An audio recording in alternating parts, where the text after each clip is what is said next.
We're on the brink of what feels like World War III, and honestly, I don't know who to trust anymore. The propaganda machine is out of control. Everywhere I look, there are political leaders, news anchors, experts, talking heads, all delivering these incredibly convincing messages about what's happening in the world and why. It's information overload, it's chaos. Everyone sounds right, everyone sounds certain, everyone says they have the truth, but they're all so engulfed in their own messaging, their own narratives, their own propaganda tactics, that it's becoming almost impossible to figure out what the truth actually is. And honestly, I think that's the point.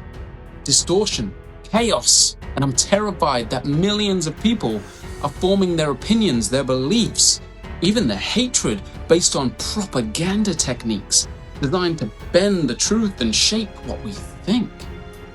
So that made me start asking a question. Where did this come from?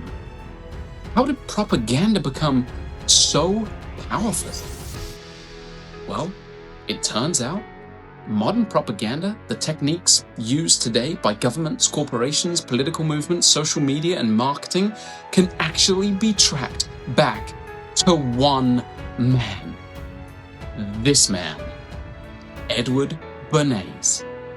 And you could make a case that this man has killed more people than anyone in history, and we all should have a very big bone to pick with him.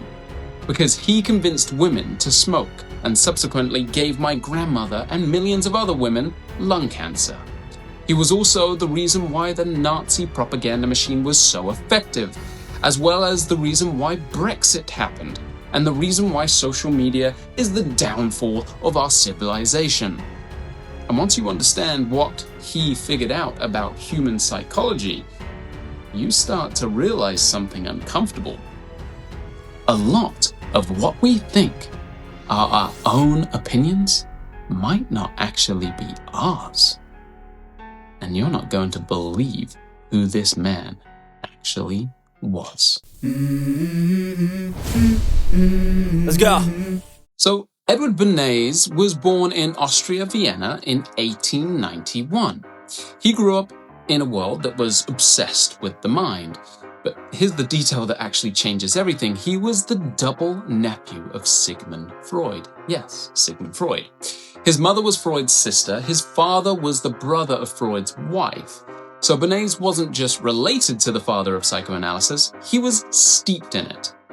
Freud's revolutionary ideas that we are not rational creatures, that hidden desires, fears, and instincts drive us, landed like a bomb in Bernays' mind. He saw his uncle's work not as therapy, but as a blueprint for control. If people are ruled by unconscious forces, then why fight logic? Why not just push the right emotional buttons and watch the masses move?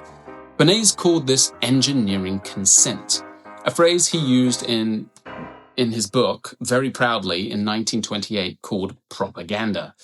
He didn't hide it, he didn't celebrate it.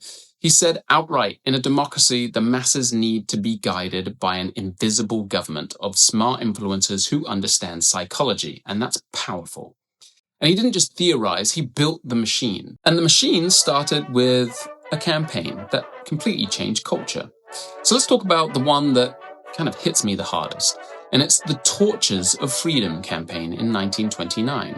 Cigarette sales were flat. Half the population, i.e. women, were not buying cigarettes. Smoking in public was taboo for them. It was seen as unladylike, immoral, and American Tobacco hired Bernays. He didn't run ads saying cigarettes taste good. He didn't appeal to logic. He literally weaponized identity. He consulted psychoanalyst A.A. Brill, who said cigarettes tapped into women's suppressed desires for freedom and equality. Bernays turned that into action. He paid fashionable debutantes to march in the 1929 New York Easter Parade, lighting up cigarettes while carrying banners calling them torches of freedom. He tipped off the press, suffragettes will smoke in protest. Photographers swarmed, headlines exploded. Suddenly, smoking wasn't vice, it was liberation. A feminist act, a symbol of independence. Women started smoking in droves. Sales skyrocketed, and Bernays hadn't sold any cigarettes. He'd sold an identity. And honestly, that campaign didn't just boost profits, it killed people. My grandmother smoked because of that cultural shift, and she felt empowered. So she quit later, but the damage was done. She got lung cancer, and millions of others too. That one engineered moment reshaped health, culture, and generations. And Bernays, he called it a success. If giving women cancer wasn't enough, there's an even darker side to his propaganda. Bernays' ideas about mass persuasion spread like wildfire, faster than any of his campaigns. Governments latched on, corporations perfected it, and in the shadows, dictators saw the ultimate weapon. Think about this. Joseph Goebbels, the Nazi minister of propaganda, didn't just admire Bernays' work, he devoured it. Goebbels reportedly kept copies of Bernays' books, Crystallizing Public Opinion and Propaganda, in his personal library, with extreme notation. Bernays, ironically, was Jewish, and later expressed horror when he learned about this in the 1930s. But the damage was done. The principles were universal. Goebbels built the Nazi propaganda machine on Bernays' core playbook. Emotions over facts, repetition to burn ideas into minds, identity to forge unbreakable loyalty. And look how it played out. The Reich Ministry of Public Enlightenment and Propaganda, I think I said that right, wasn't some side operation. It was literally the nerve center of the regime. Goebbels controlled radio, film, press, and even art. He flooded Germany with messages that tapped unconscious fears. Like Jews are the hidden enemy and Aryans are the superior race destined to rule. Films like Triumph of the Will weren't documentaries. They were engineered spectacles using crowd psychology to make the Nazis' rally feel inevitable and divine.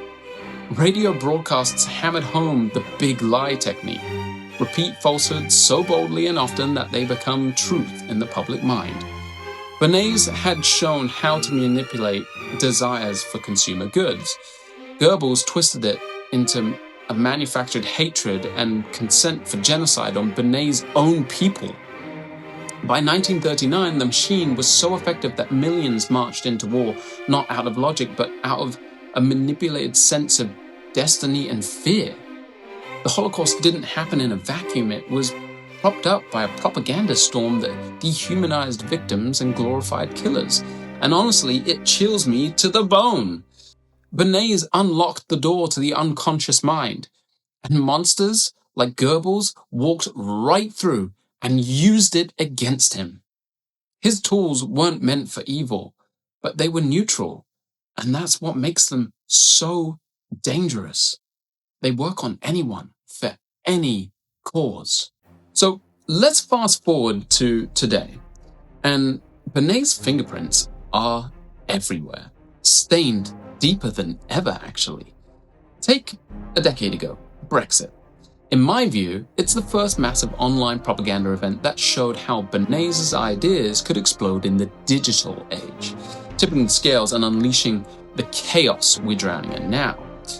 The 2016 UK referendum wasn't just a vote, it was a psychological battlefield. The Leave campaign didn't win on facts alone, they engineered consent at scale. Dominic Cummings, the strategist behind Vote Leave, openly drew from behavioral psychology and data targeting, echoing Bernays' subconscious triggers. We've seen this before. They used Facebook ads micro-targeted to millions, exploiting fears of immigration, loss of sovereignty, and economic anxiety. Slogans like "Take Back Control" weren't policy, they were identity hooks, making voters feel empowered, just like Bernays' torches of freedom. And the infamous 350 million bus claim, we send the EU 350 million a week, let's fund our NHS instead, it was a big lie, straight out of the playbook. Emotionally resonant, repeated endlessly, even after fact-checkers debunked it. I mean, Cambridge Analytica amplified it all, harvesting data from 87 million users to push personalized propaganda. Fears tailored to your profile. It's crazy. The result was a narrow 52-48 win that fractured the UK, sparked economic turmoil, and proved digital tools could sway nations. But here's why Brexit skyrocketed the problem. It was the tipping point for online propaganda. Pre-Brexit, manipulation was analog: radio, posters, TV, word of mouth. Post-Brexit, it's algorithmic. Platforms like Meta profited from the division, their systems rewarding outrage in echo chambers. It normalized data-driven consent engineering, leading to the 2016 US elections. QAnon spreads anti-vax movements, and each building on Bernays' foundation, but supercharged by tech. Think about it.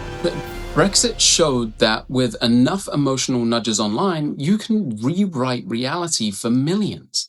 And we've never really recovered. It's why trust in institutions is at a rock bottom, why polarization feels unbreakable. Bernays believed people were influenced by social pressure, by emotional triggers, by what they believed the crowd thought. Now imagine those same dynamics inside social media algorithms, amped up to a terrifying level.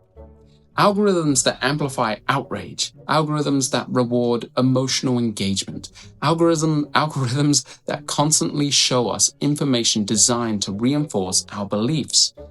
Social media didn't invent propaganda, but it supercharged the psychological mechanisms Bernays described nearly a century ago. And the result is the nightmare we're living in today. Constant persuasion, constant narrative warfare, constant emotional manipulation. But here's where it gets even scarier and more personal.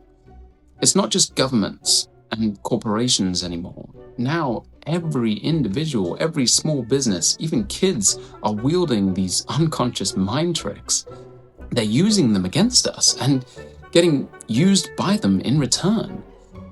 Look around. Influencers on Instagram or TikTok aren't just posting, they're engineering consent. A 15-year-old with a viral filter app knows how to tap, fear of missing out, FOMO, just to sell some merch.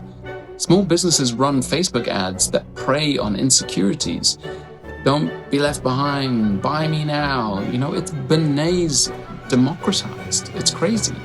Anyone with a phone can A/B test emotional triggers, repeat lies until they stick, craft identities that hook followers. Kids? They're the frontline victims and perpetrators sometimes. Think about cyberbullying. It's propaganda on steroids, using repetition and social proof to destroy someone's self-image.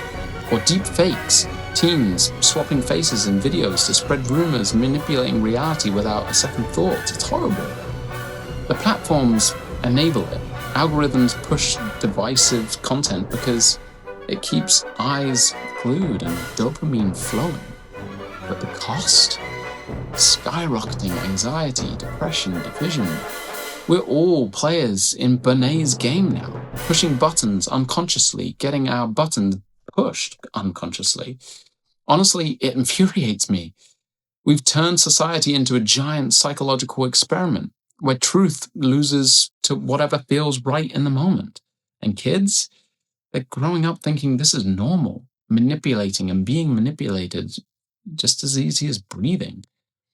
If Bernays saw this, he'd probably nod approvingly. But I see a civilization teetering on collapse, which brings us back to right now. Right now, governments across the world are battling for narrative control. You see it in the messaging surrounding conflicts between Israel and Iran and the United States. Every side believes its story is justified. Every side believes its narrative is the truth, and propaganda is always strongest when the stakes are highest. War, fear, identity. These are exactly the emotional triggers Bernays understood so well. So, my final thought?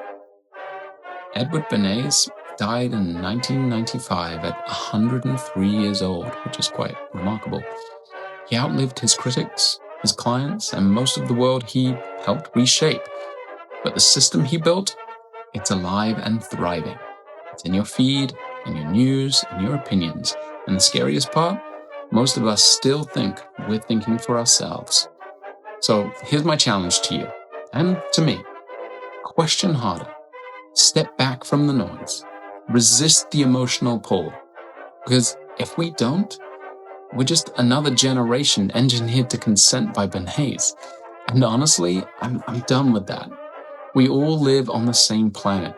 We all want the same basic things: safety, family, truth, food. Maybe it's time we stop letting invisible engineers divide us and start protecting what actually matters. Don't kill people. It's really that simple. And it's time we remembered it.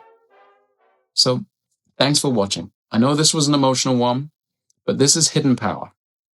And if this unlocked hidden patterns in today's wars and power games, hit that like button, hit that subscribe button for more unfiltered dives into the forces shaping our world. And you can tell me what you think in the comments.